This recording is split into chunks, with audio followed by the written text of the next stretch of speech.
Andy, welcome to the show. Well, thank you, man. Good to be here. I am super excited to have you here because I'm aging. I don't like it. It's happening faster than I want. I'm trying to navigate my health. I'm trying to move my body. When I wake up, try and touch my toes. I can't do it the way I used to. So I need help. And I think a lot of people listening are going to need some help too. So thanks for agreeing to be on the show.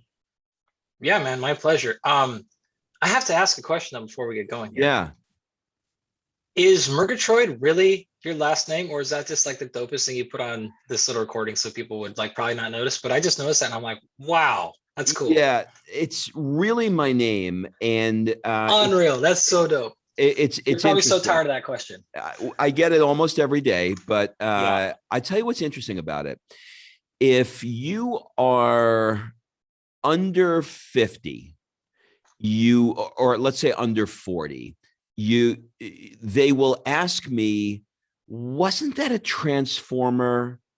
If you're over 40, they'll say, wasn't that a cartoon Snagglepuss?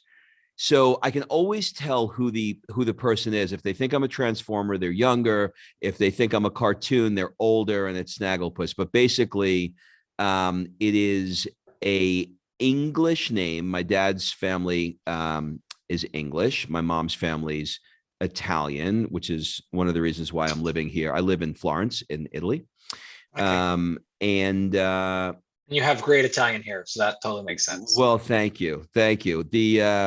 It just so you know, and I've never discussed this on the show before, so for longtime listeners, they may find it interesting. If not, we'll edit it out. So the Moors who would come over, sure. And attack. Well, there was a gate, and the constables were called roids. And so they would open and close the gates. So the person who did it, the constable, was the Moors Gate roid. And that's where Murgatroyd came from. More information than you asked for, but there you go. No, dude, actually, please don't edit that out. I think that's really cool because I have never thought about that word or haven't thought about that word in decades. Yeah. And I'm not 40, but I still picked up on it. And I was like, it made me actually start thinking, like, I wonder where Heavens to Murgatroyd, like, where did that even come? Like, have no idea. I know. And now I totally get it. I actually feel like when you asked me before we started, like, what could we do to make this a great podcast or something? And I'm like, you just nailed it. You brought something to me I had no idea about. My energy totally changed. Not that it was bad, but now I'm like, I learned something that's really cool. You got it. So I think a good place for us to start would be your college football career. You got a scholarship to Lynn Fields in Oregon, and you played Division III, and then you had a bad injury. You blew out your right knee. Do you think that experience is what perhaps informs the kind of work that you do today? That's a really good question. I appreciate you doing that background. I don't know how you did that. You had to dive deep for that one. No, I don't think so. I was headed down this field way before that. The first big knee injury happened as a freshman in college, and Division III, and a number of years ago, it was poorly handled. So I continued to play, but it was never the same, and still this day is not. Good. So I was probably headed down that path though long before that. In fact, I was doing a lot of those things, or interested in this field prior to getting to college. So, okay. Yeah, and in fact, in general, like it's probably did the worst because the injury prevention side of things was never my interest. It was always the maximal performance side. So it didn't drive me into like physical therapy or rehab or wanting to prevent injuries. It was just more of like I still just want to get faster. Got it. Got it. Okay. So then you went back to school and you got your master's, and you got your master's in human movement sciences. What exactly is human movement sciences? It's the same thing as what I really got my undergraduate degree in. It's every program just tries to come up with fancier, cooler names. It's kinesiology, it's exercise science, it's exercise physiology and biomechanics. It's all of these sort of things. So it's just it's a colloquial term for a general degree in. We had some sports psychology stuff in there. We had some biomechanics, we had exercise physiology, and you wrap that all around. And some people call that exercise science, some people call it human movement sciences. It's really the same thing. It's interesting. I had a sports psychologist on last week. Do you know Michael Gervais? Sure, of course. Yeah. Yeah. Yeah. Go Interesting. Seahawks. Absolutely. Yeah. Go Seahawks. There you go. He was a really fascinating interview. Yeah, Okay. he's tremendous. He's really, really great. He comes from the same lineage, actually, kind of as well. That our program at Cal State Fullerton, our sports psychology program, is world renowned. He didn't come through our stuff, but he came through people that did. So we have some indirect ties there. Yeah, so he's great.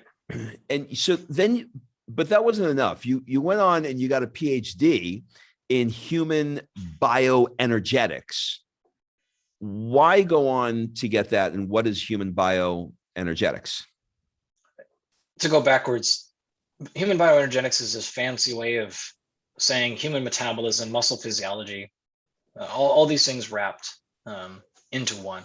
Now, why I did it was, look, I had finished my master's degree, and like I said, it was kind of more the same. So I had things at more in depth, but not really. Like, it just kind of learn more about biomechanics, learn more about, okay, that's great.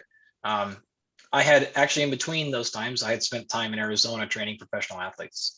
So I was at a facility called Athletes Performance back then, which was the first of its kind. And we had 300 professional athletes in our doors. So I was working with probably 15 or more first round NFL draft picks, Major League Baseball Hall of Famers, minor leaguers, just the whole 9 yards. So I had actually done some practical coaching. And then I went back, got my master's. I actually went there because I had some time to kill. The plan was always to go to the master's. Point is, when I finished that, I was still like, okay, I feel like I have a pretty good grasp for this practical side. I was an athlete myself. I designed all of our training programs in college. I had another friend, Doug Larson, who was doing the same. We were going to National Strength and Conditioning Association conferences. Like, we were really involved in the practical side. But I thought, everyone is. And everyone wants to work with professional athletes. And what's going to make me different? I didn't have a good answer, right? I don't squat 900 pounds. I'm not 6'3", 220 pounds. Like, I don't look like that. I don't have anything that's going to be like, that's the guy. We're going to bring this guy on. I also, with my experience with the professional athletes, knew I didn't want to be a full-time coach. That was totally out of the cards for me. So I thought, I still like learning. I'm really interested, and I know what to do as a coach, but I don't really understand from a physiological perspective why it's working. There's some high level stuff you learn going on, but like, I couldn't really understand why muscle grows. Why is it when a muscle contracts 25 times this way, but it contracts 25 times that way? You get these totally different muscular and performance adaptations that differ. How the hell is that possible? And so I thought, I don't know exactly what I want to do. I know I like learning about these things. I've been poor my whole life, so staying poor is not a problem. Like, I can do 4 more years of poor. Like, I don't know anything different anyways. Who cares? And at the same time, I can then put some numbers or some letters behind my name. I don't know what I'm going to do with them, but it's going to give me an advantage. I guarantee you I'll have an advantage. I'll get opportunities that I wouldn't have without being a doctor. So I can tell you, just as the most honest way possible, those are the things that led to that decision. I didn't have a job waiting for me that I loved. I didn't have anything like, well, instead of just getting a job and seeing what happens, like, I can progress very well and set myself up. I was 23 at the time, I think. So I'm like, I'm not going to hurt me finishing at 26 years old with the PhD. I wasn't 38 or whatever. So that was a lot of stuff that drove me down that field, and it worked out perfectly. Got it. So you knew that the credibility would be there for you, and there'd be potentially more opportunities if you had it versus not having it. Makes sense to me. Yeah, it's credibility and it's actual skill. So that's another thing that's very important, because a lot of people are actually making mistakes now going into PhD programs because they want to be called a doctor and they want this stuff. Yeah. But you got to remember, I get asked all the time, how do I work with professional athletes? How do I get with these major companies? How do I get these opportunities? And my answer is always, they think it's getting degrees. They think it's having credentials. My answer is always, that might get you in the door, but you're going to get fired really quickly if you aren't actually really good at something. You have to, if you want to work with world-class people, you have to have world-class skill. And so you need to be able to do something at an unbelievably high level that most likely other people can't do. Getting the PhD is going to get them to look at your resume, and they might even get you hired or whatever degree, but you're going to get fired and never retained if it's after they've been through, like, this guy doesn't know what he's doing, or he's okay, but he's the same as this other person over here. So you need to have a unique skill where someone can go, oh, wow, Like no one else could do that. That's really impressive. So don't forget the part of actually having skill. Right. Yeah. The doctor's just a window dressing. It gets you in the door. 100%, 100%. Yeah. What is your personal unfair advantage? In other words, what are you really, really good at that most people in your world just aren't? I have two things that I answer this with. Number one is I can just work really hard. I can flat out say that. I grew up in the culture I grew up in, and I'm very fortunate. My parents, first and foremost, my grandparents, my siblings, and everybody I basically grew up with, my community. I had such a huge advantage because my community, it's a small logging community and kind of like you got some small time farmers and things like this, right? Most people work and they put up gutters, they work in road construction like I did, like my father did. You're, we don't have like there's no restaurants, there's no like big, so you're working these types of jobs. So because of that, sports was a big deal in our community. And even within that, though, the people that didn't play sports, one thing that was central to basically everybody I grew up with was, losing is okay. Like it's fine. Like these big city people, they're probably better. They got more resources. So losing was fine. It was just completely unacceptable ever to lose because someone else worked harder. It was always like, they have the advantages. If you want to compete, you better work 3 times as hard as them. And let's go show those people that have all this stuff. They're not as tough as us country folks. They won't work as hard. We'll get up at 5 a.m. We'll take care of the horses. We'll go clean our stalls. Then we'll ride our bikes to the weight room. We'll lift before school. But that's just everybody I grew up with, whether it's people in the high school, whether it's people that are like, hey, like my house burnt down. Fine. Okay, great. Like the default strategy was, all right, I'm going to go out there and build after work. I'm going to start building my house again. Like that's just, I don't know anything different. So I had a huge, huge advantage growing up like that. My parents doing it, me doing it, my siblings doing it. I was being told that, but then I was also, those were just the examples I saw. Everyone I knew did that. So when I got to college, I was so far behind academically. It was pretty ridiculous, right? Because you can imagine the sort of poor schooling I had. And I just remember, getting home from class or whatever and going to study and all the other kids just doing 30 minutes or whatever. And just me being like, I don't feel prepared for tomorrow's quiz or whatever. And they're just like, it's good. And I just remember thinking like, oh my God, like how could you ever stop before you knew everything was perfect? I couldn't understand how they would stop watching film unless they knew everything just really carefully. If you couldn't walk back and do the entire thing off the top of your head, like I was like, exactly, like how could you possibly do that? You're not as prepared as possible. It took me I actually didn't get along with anybody in college, none of my teammates, for like a large part of these reasons. I couldn't understand why they would be okay not being prepared. I just didn't get it. It took me a long time to figure that out. Like, oh, some people are okay with that. Couldn't get that. So number one, like that's just again, as I said too, like I went on as a master's student and as a PhD student, I always felt like I was playing with the free deck because I'm like, I know what I could go back to. No, I never knew anybody in my entire life. First of all, I didn't know what a PhD was as a kid. As an undergraduate student, I graduated from college. I still couldn't have told you the difference between a master's and PhD. I really didn't have any idea. I didn't know anybody that did anything like that. Science is not a part of where I come from, and advanced degrees, no clue, right? So I was totally lost. And I just remember like, I don't know a lot of this stuff, but I promise you, I can outwork all these kids. And I did all of my career, all of my friends, I always had to study more as an undergrad.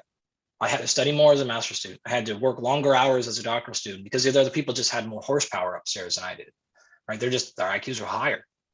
It's not necessarily the training. They just were smarter people. And I'm like, okay, but I can outwork you. I promise you. And the second thing I have a pretty innate talent for is storytelling. And I think those go hand in hand because I'm not generally what I consider to be as highly smart as some people think I am. I had to be able to be like, this is not making sense to me. How am I going to memorize this entire biochemical pathway? How am I going to remember all these steps of this chemical procedure I need to do? And so I had to be able to create stories in my head of basically how it's working, why it's working. And then once I remembered the story, I could be like, oh yeah, okay. Because I couldn't just look at it, read it, and be like, no, I remember all that. I had to figure out like that the whole system had to make sense, top to bottom, for me to be able to put the whole thing down as a locked in memory. When So you because of that, going through school. sorry, when you say storytelling, like I'm trying to visualize doing that in your worlds. How do you do that when it comes to, like, I don't know, organic chemistry or something? I find it actually, it's the easiest, right? So if you step back and think about things like you're trying to understand a basic metabolism principle. Like here's an example of one story I came up with. When you go through school, you learn kind of the three main ways to create energy. There's a way that you create from, it's called phosphocreatine, one that comes from carbohydrates and one that comes from fat. And it's very convoluted, it's extremely detailed. And I just started thinking one day, I'm like, okay, is there an analogy you can come up with? Or is there some other way to visualize this? Because I have to be able to see this story. And it became very clear to me that, okay, here's what basically happens. If you want to light and make a fire, first of all, you have some things you can do to make fire. You could put metal down there and you could try to make a fire out of metal. That's not going to go very well because metal is basically structure. Metal is not meant to be fuel. Well, it turns out in this analogy, that's protein. Protein is not a good fuel source. You can technically burn metal. It just takes a shit ton of energy and it doesn't give much back. What you're going to want to burn are organic compounds, typically things like wood and paper. Why? Well, the chemical structure, if you look at the atoms involved in metal, they're not made with a ton of carbon. Fat and carbohydrates, that's what they're called that way. They're carbon that have been hydrated. That's what a carbohydrate means. So it's one carbon, one water. Either case, so fat and carbohydrates are just big chains of carbon. And then when I started thinking, I'm like, wait a minute, what is wood? Well, wood is actually, or what is paper? Paper is just a sliced down piece of wood. We make, everyone knows we make paper out of wood, right? And I'm like, well, okay, how do I get that on fire? And then I started thinking, here's what's actually happening. Paper lights really quickly. So if you're going to make a fire, because being from the country, I'm like, I know if I have two choices, which one do I start a fire with? I'm starting with paper. It lights really quickly, but it burns out in a minute or something, whatever, like some small time. Wood is much better because it'll burn for forever. So if you're making a fire, you're going to light paper, put the wood on top of that, use the quick burning fire to make sure the paper to get the fire going quickly, but use that then to, it's going to take longer, but get the more sustained energy source in terms from the wood. Well, they're both big chains of carbon. So all you're doing is saying, when you burn carbohydrates for fuel, it's like paper.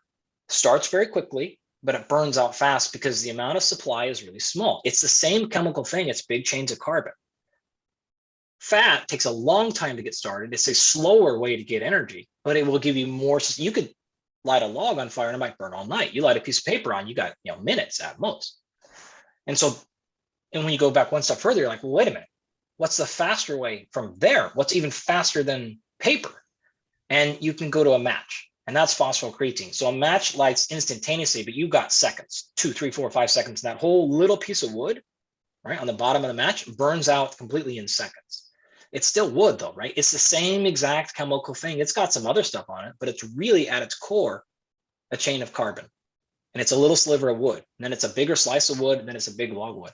That is metabolism all wrapped up in one story. And I had to create that entire thing to understand, I totally get it now. This is why metal sucks as a fuel. This is why protein sucks as a fuel. Your primary fuel, but protein's fantastic for structure. So if I want to build my house, I'm going to use metal as framing and the parts that I can't have go away ever. And then I'm going to use wood and various forms of wood as fuel sources to make my fire, right? So it's a match, it's a small piece of it, it's a piece of paper or newspaper, or it's a full log.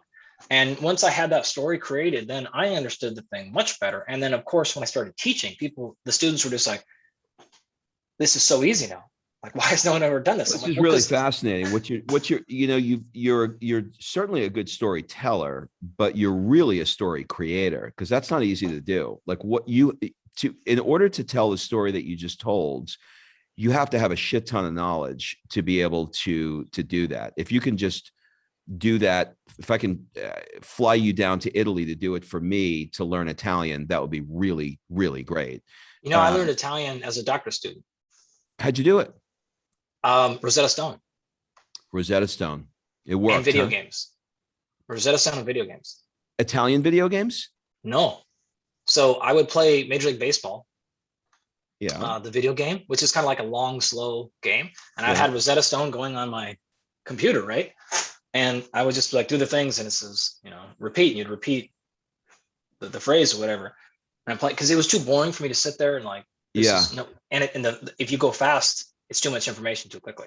So to slow myself down, but to not feel like bored or like I was studying, I did that. And then I would play the video game and basically commentate the game in Italian. Fascinating. Yeah. And I Fascinating. forgot like 95% of it, by the way, because Yeah, I that's did it one time. I wouldn't say learned Italian, but like I got somewhat like when I've gone to Italy a couple of times, like you can at least order cafe and you like, got something you can use. yeah. All right. I want to ask I'm going to move you out of this area and we're going to move into an area that I think a lot of people have some basic questions about. So some of this may seem really, really basic to you, but let's give it a shot. Bands or weights? Which one do you recommend for people that want to train? The most guys who are training, they're going to the gym a couple days a week. Should they be throwing weights around their whole life, or should they start using bands, or should they do both? Both. Okay, No why? question. Why? In fact, I would recommend using bands. I would use dumbbells. I would use barbells. I would use weight machines. For that person you just described, I would use it all. They all have about the same safety profile. One's not easier on the joints. One's not harder on the joints. That's totally false. Okay. They offer a slightly different stimuli, which means you get a slightly different, more well-rounded adaptation. And for someone who's just interested in wellness and longevity, you want to get adaptations to be strong, be healthy, all these things. So training the same way every time is only going to give you a limited adaptation. So for that perspective alone, to do it, the upside of things like machines, I know you didn't ask that, but I'm throwing that in there, Yeah, that's good. is the learning curve is very sharp, right? It takes 2 or 3 actually probably repetitions to figure out how that machine slides and glides, and then you're right there. Yep. You're proficient where you could work hard and feel safe. Okay, the downside is they tend to utilize less muscles at once, so they're less efficient. So you have to do more exercises. You have to be in the gym longer to get the same amount of things trained. The upside of course, things like bands or kettlebells, much shorter learning curve, and it's going to take you a long time to start getting kind of proficient relative to machines. Still not very long. The downside of bands and stuff is very hard to progress, and progressive overload is critically important for the person you described. And in fact, I just had this conversation last night with my graduate class. The single biggest mistake folks like that make is they don't progressively overload, and it's very difficult with sandbags and bands and water implements to progress. And so that's my major criticism, is you can't load bands very heavy and you can't progress. It's very challenging to do that. It's very easy to progress on a machine. I did 10 pounds on a machine last week. This time I put it 1 stack lower. I did 15, I did 20. Like, it's really, really simple to do that. Bands have a huge advantage though in many other areas. They're not as stable. And so they take more focus and overall coordination and concentration. You can do really unique and interesting movement patterns that you cannot do in a machine. Again, they're very easy to learn in terms of a very basic movement pattern. And because they're not loaded, you're not going to get hurt, but you're not going to make a ton of progress either with them. So it's really important to do a combination of these things. That's a beautiful answer. Okay, let's switch gears a little bit and let's talk about mobility. Have you ever heard of the acronym CARS? CARS. Sure. Okay, so I didn't know anything about it, and I get most of my news from TikTok, and I saw a guy on TikTok who was talking about these CARS sort of mobility exercises, and I hired the guy, and I've been doing them every day, and we went through a whole series of training together. And I am noticing that my mobility has radically improved in a very short period of time. Like incredible. I am doing some really weird shit with this stuff. And I was wondering what your thoughts are in incorporating mobility training for the average guy, just, that wants to, like Peter Attia talks about, being in the 100-year-old Olympics, right? Your ability to just like pick up your luggage and put it in the overhead compartment on an airplane. So what's your thoughts on doing those kinds of mobility exercises? I would say the experience you're having is extremely common Okay. for people who choose to do that stuff.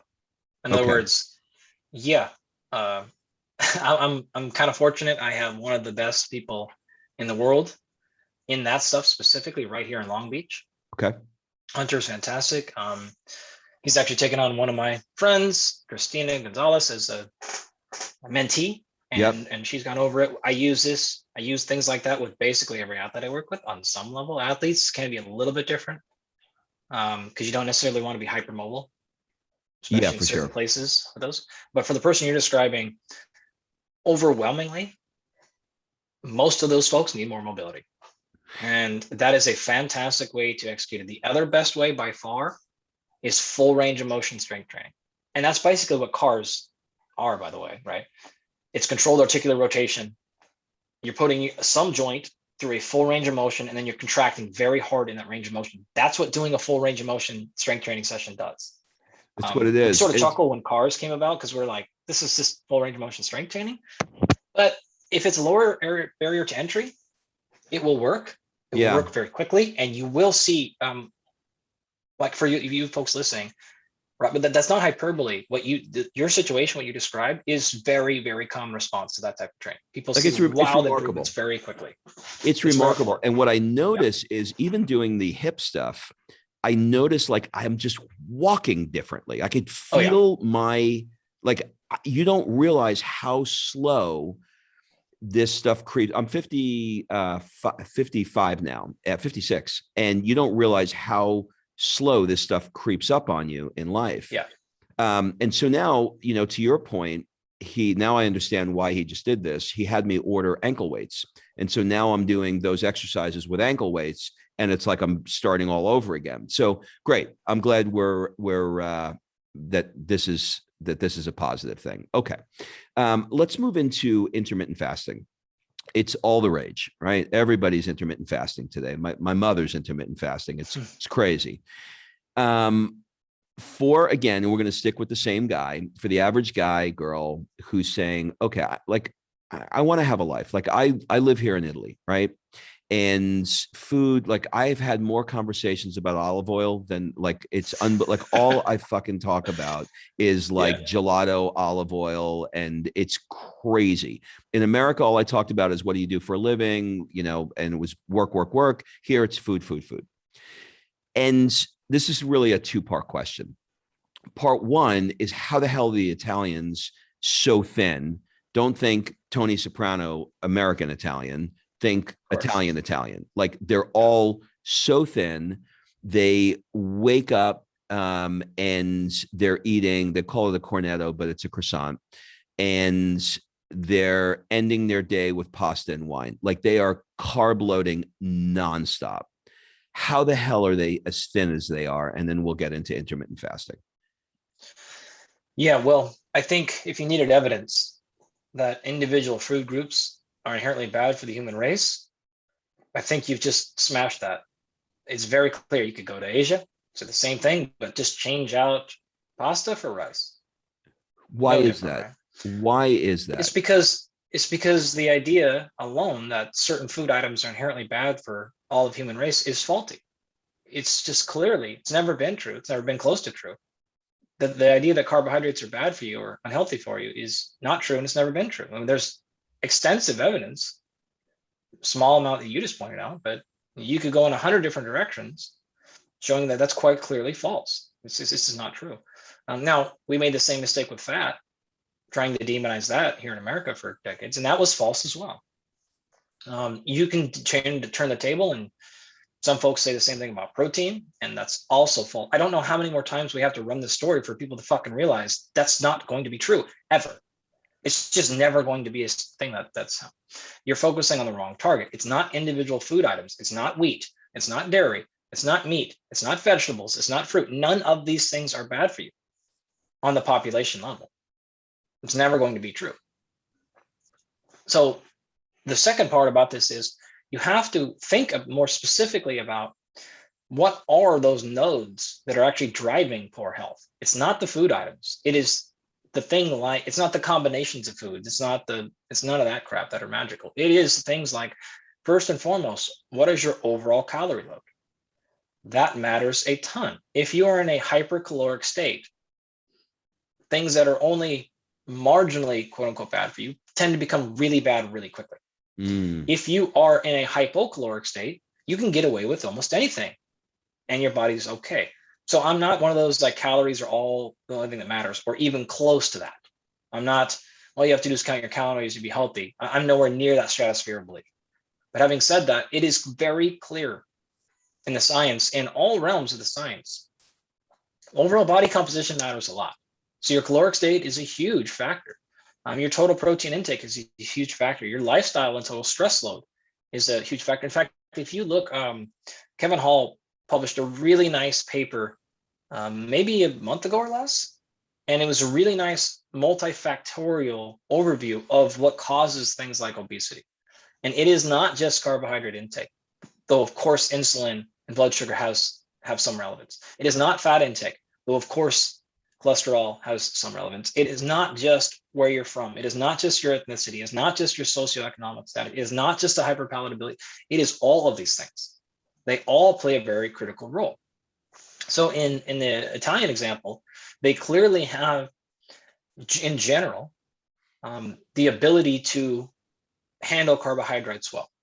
They clearly have a lifestyle that matches that. They clearly have overall stress load that match that. They clearly have a total food intake and a total calorie intake that line up. And so that in general, they tend to have higher quality food items. They eat a croissant and drink like as breakfast for sure. Like, which is one of the things that drives American nuts, right? When you go to Italy, like you go to any breakfast shop and it's like pastries. Like, where's the breakfast? Like it's pastries and coffee, bro. Like that's what you get. It's not 90%. It's 100%. It's unbelievable. They line up every single morning at we call it the bar. They call it the bar, at the coffee bar, literally with an espresso or cornetto, and they're just talking about food. Like then they do it again in 2 hours. And then they walk. I guess they're walking. Well, again, their overall intake is not, they're not eating a croissant and then they're not putting 400 calories of cream and sugar in their cafe. They're not also then eating a Snickers bar, but like they're having 100-calorie croissant. They're having a tiny shot of espresso. They're moving about and they're going on their day. They're not actually eating that many calories. And then they have a big calorie load at night, which puts them to sleep really well.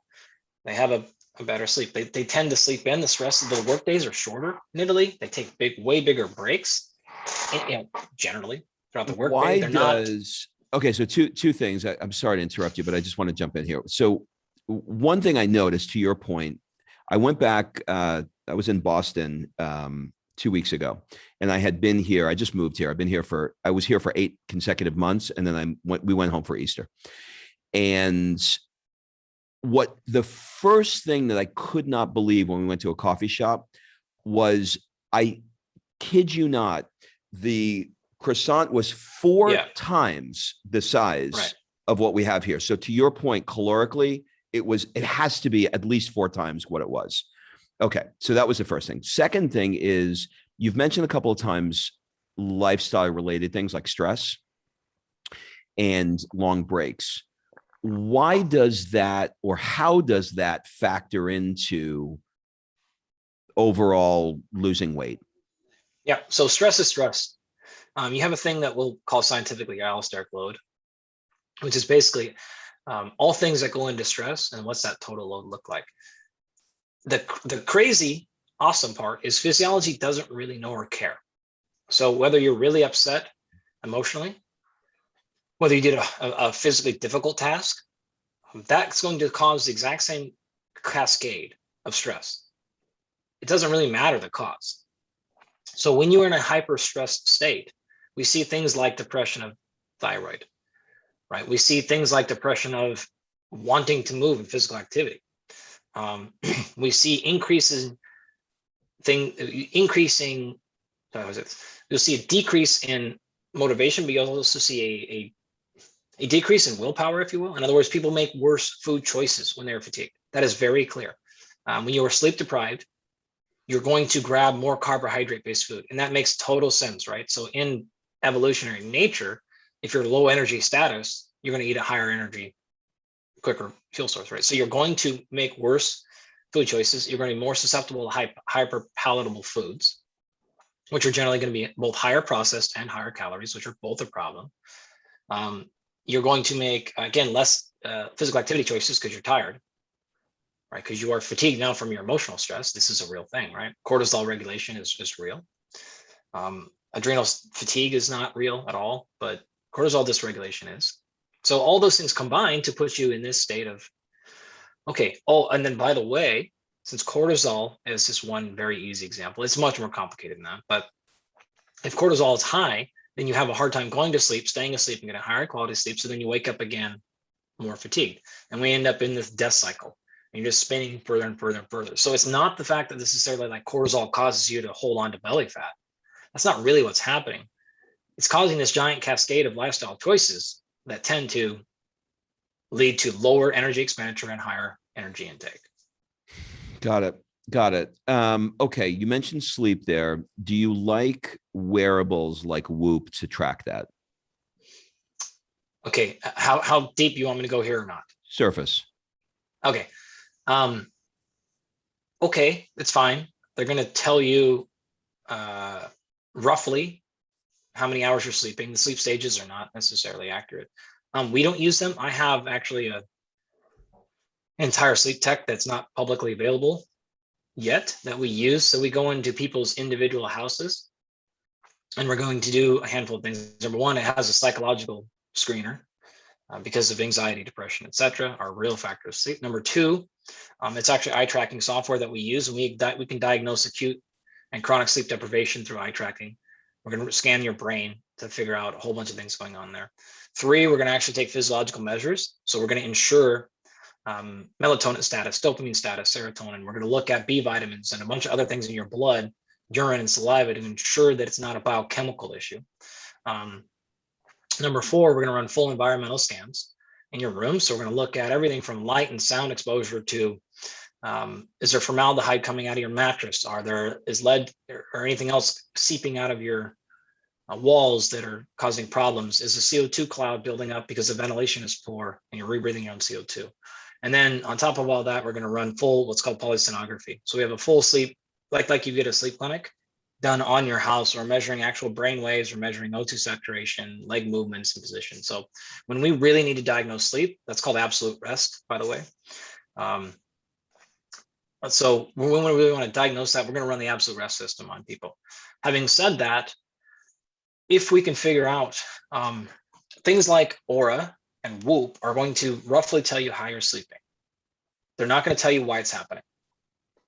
So that's the problem is, and the reason why I said that is an answer question, like, do I like them? Well, like kind of, but here's generally what happens. You wear it and you're like, wow, I slept like shit last night. Oh, yep, my Whoop score says I slept like shit. Well, that's great. What insight? You know if you had a bad night of sleep in general. You know if you had a good night. Sometimes the reverse is true, where you think. Yeah, but so when the reverse is true, it's because the technology is not very accurate. That's no. I was going to say the reverse is true, where you think you had a good night's sleep, and then you look at your Whoop and you're like, oh, maybe I'm not so good. No, but that's my point. Oh, that's my point. Is it's because the Whoop score is not accurate. Oh, so you're saying that you're getting a false flag. A false flag. Got it. Yeah, and then it's like all of a sudden it's in your head all day. And you're like, I slept like crap. I slept like crap. And you're like, well, maybe you didn't. So if you just want to look at the score, I slept this many hours, it's pretty good. But don't look at the sleep. I only got this much % of deep sleep or this much % of REM sleep. Don't use those sleep stages. Now the Aura did just come out with it. I'm actually wearing right now. I'm running some testing on it. And theoretically, the sleep stages are more accurate in this new one, but we'll see when the papers come out. But prior to this, they're just really bad. So let's say, like, don't, if you want to go full into sleep, you can, but don't let these things ruin your life. Okay. Yeah, it's easy. It's certainly easy to do. Because you're like, I thought I feel great. I thought I had a great night's sleep. I thought I was good. It must have been that third glass of wine I had. Okay. All right. Got never that. the wine. It's never the wine. Is that right? Just kidding. Okay, good. Wine's not great. There's worse things for your sleep, but yeah, wine's okay. For me, if I keep it under 2, I'm all right. If I go over 2, it's not good. Okay. So you're one of these fuckers where I have 1,000 questions and I only have a few more minutes with you. So let's let me ask you this one, and then we're gonna do a wrap up. How long do you think that human beings can live? In other words, if you wanted to live, you said, look, I'm going to go all in and I am going to live as long as I can live. How long do you think that you can do it, either personally, or if you don't want to answer it personally, on average, where do you think we can go with this? Look, I think we have the technology right now to push us another decade or 2. I think that's very real. And is that, what does that put you out at, like 92 or like 120? No, I think, yeah, like that second number. I think having a lot of people get to 100 is a viable thing. You know, once you factor out accidents and stuff like that. In the next few decades, I think we can push that average age. And what is it in America? Probably 75. It's in the 70s. Yeah. Yeah, I think you could push the global average up a decade. Okay. I think that's a fair thing. Now, like some people can push to that 110, 120. I think that's possible. 100 years, 200 years, well, who knows what that number can get to, by then. But I think it is very realistic, simply because what drives that bottom number down, in terms of the average, is all the people that die in their 40s and 50s that are extremely preventable. Can you take somebody who's pretty healthy and really add 10 to 15 years of life? Hard. But what you can do is just change the math by making sure these 45-year-olds don't die unnecessarily, because calcium screening in the heart is easy. It's getting easier to scan for early onset cancers, things like that. So it's not necessarily that we can extend the lifespan of humans as a species, but we can make the average life longer by cutting out those preventable deaths early. Does that make sense? 100%. Okay, last 2 questions. First one is, if you could send out a push notification to everybody's phone, what would it say? Like daily or one time ever? One time ever. I would probably maybe default to something in the order of abundance mindset. That might be enough. Google abundance mindset. Maybe something like that. That's really, really good. Google abundance mindset. Ooh, that's good. Last question. Let's change it up a little bit. What one question do you have for me?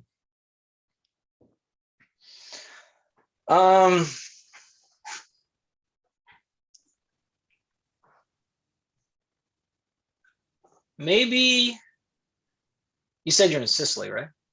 No, Florence. Florence, yeah. Florence. I've been to Florence twice. Incredible. Over or underrated, the famous Florentinian steak. I can't remember the name of it. That is it's bistecca is what they call it. That is a really, really good question, and unfair. And here's why. Welcome to my world with every question you ask me. It's unfair because I don't like rare meat, and they don't fuck around with it. They put signs up everywhere that says, don't even ask us to cook this. They won't. They won't allow you to have a cappuccino after 12 o'clock in the afternoon, and they will not allow you to ask for the steak to be cooked. So I don't like rare meat, so I don't eat it. And I'm probably going to get gout because all I eat here is you know, the salamis and all that stuff. But I don't love it. That said, I like the crunchy stuff on the outside. Do you know what I mean? Like I'll eat Yes, I that. do. That's Yeah, I've had amazing. it multiple times. Yeah. Well, listen, there is no doubt in my mind that they made a really good choice to make you a tenured and now full professor. Congratulations on that. Thank you. You are really, really, really smart, really, really quick, and you are on a lot of radars right now. So keep doing what you're doing. You are certainly aligning yourself with some amazing people. And I just think that you have one hell of a career ahead of you. So thank you for taking the time for being on the show. Do you have any final suggestions or an ask for the people that are listening? No, I don't think so. Yeah, just be nice to people. We all get better when we all get better, not the other way. Dude, thanks again.